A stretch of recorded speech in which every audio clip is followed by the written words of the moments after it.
Castlevania, one of my very favorite video games ever, and this is actually a game that I did not discover in my childhood. I only found it through AVGN a few years ago when he did the big 4-part Castlevania special, and when I saw those videos I was like, okay, I need to check these games out, and I did, and I love all of them. Even Simon's Quest. So now I'm going to enter the castle, slay some zombies, and that music you hear in the background is the legendary track Vampire Killer. It is one of the top tracks in this game, and that is definitely saying something, but I'm not all that sure that it's my favorite. There are some others that we'll get to that I love just as much as Vampire Killer, if not more, and you just saw me throw a knife.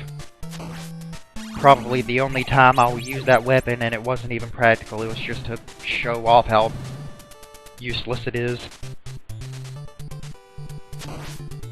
Those bats will become a nuisance later on, and there is a nice little glitch. If you get hit by a bat, it can knock you over that ledge, and you skip this section I'm about to go in. But the timing is somewhat tricky to pull off, so I didn't even bother.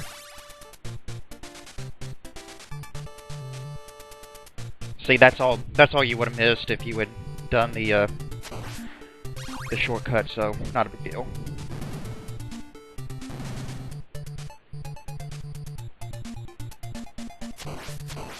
And for this final run, you want to get the axe sub-weapon, which is right there.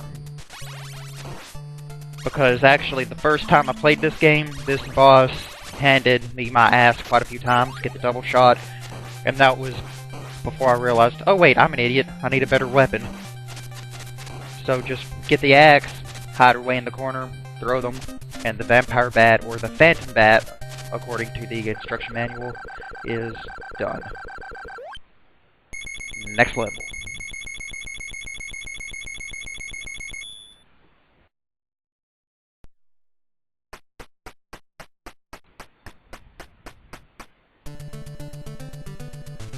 As we go through the catacombs of the castle, first thing I want to say is this is my least favorite level of the game. The level is boring, the music is boring, the boss is boring, and it introduces a certain enemy that I'm sure we are all familiar with, and I'm sure that we can agree on is one of the most annoying enemies in video game history. And I'm about to encounter them now. Yes, Medusa heads. They're not bad in this stretch, but the key to dealing with them in most situations is just to keep moving. But as you're about to see in a moment, that's not always the best strategy, because one hit and you're probably going to go on the ledge. That was another glitch you could exploit, by the way. Jump up, let a Medusa head hit you, and it will bounce you up in the upper level. But you might not want to do that, because one, there's actually a pork chop in one of those bricks back there, and the stopwatch can save you from a couple of sticky situations in the level if it's giving you any issues.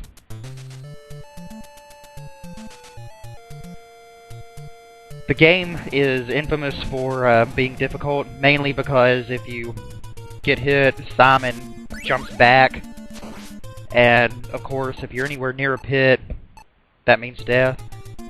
Be sure to duck on the second spike. It's the only way you're going to get through. And you can use the stopwatch there if it's giving you some issues, but the whole get hit and you bounce back thing never really bothered me that much.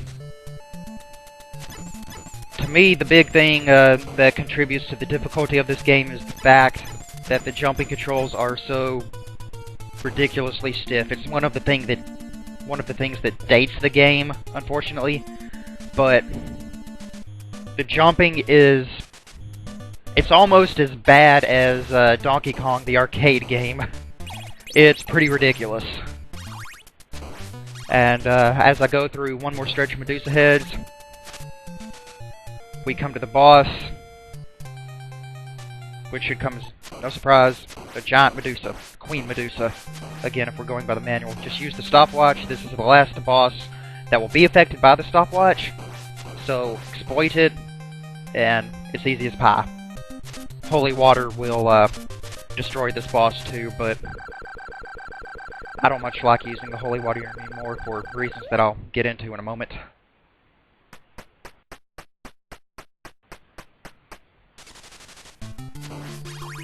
On the next level, Simon finds himself on the roof of the castle. Take out the ghosts as soon as they appear, otherwise they hover on you and it's damn near impossible to hit them and they'll deplete your health in a hurry.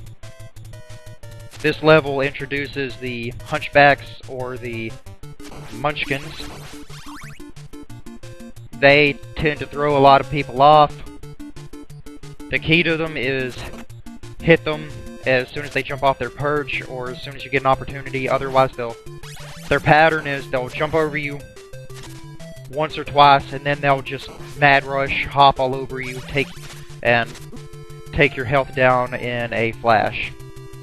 The ravens cause a big problem for a lot of people too, because they tend to hover out of reach of your whip or your sub-weapons. So like the munchkins, you want to hit them as soon as you get an opportunity. If you can hit them before they fly off their perch, great. You've taken out the nuisance and prevented probable death.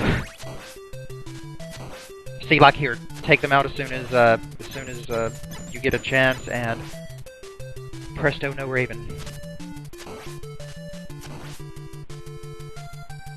And the key to defeating these dragon skeletons is you want to give yourself enough room to see their fireballs coming, but you want to be close enough to them so you can hit them with their whip.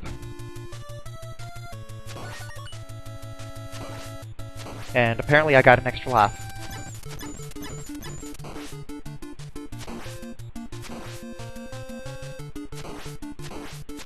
If you can get the timing down to take out the both the fireballs and hit the bone skeletons at the same time, do that, and the boss is coming. The pair of mummies. If you want to take them head to head, which why anybody would want to do that is beyond me. There's a pork chop in the brick I was just standing on. But if you're a coward like I am, stand on top of the brick and whip away. But still be cautious because they can still hit you and their bandages can still hit you. And that fight was a little too close for my liking. And on that note, I will see you all in part 2. Stay tuned.